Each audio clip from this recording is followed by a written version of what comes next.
This has been an election unlike any other in Venezuela. The controversial vote was met by widespread demonstrations and became the bloodiest day in months of violent street protests.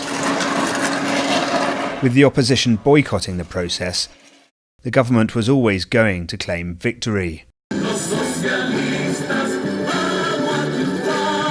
Nevertheless, in some neighbourhoods, like El Matadero in the east of Caracas, there appeared to be little enthusiasm and low turnout for the vote.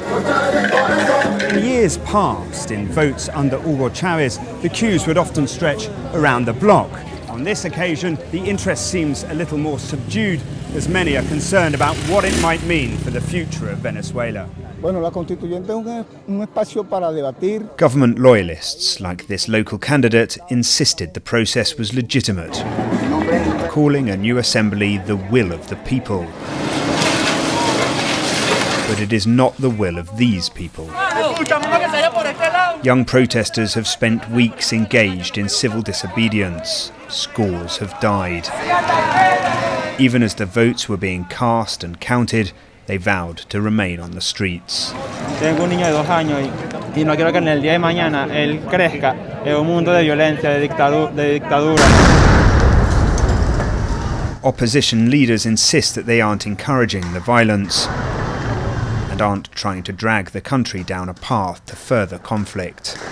So let's be clear, we are not fighting Venezuelans against Venezuelans. We have a real union of Venezuelan people fighting against a minority which has kidnapped the power in Venezuela.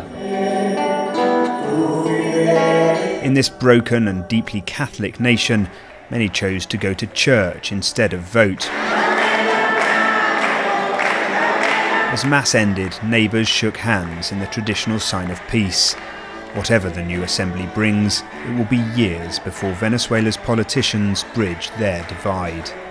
Will Grant, BBC News, Caracas.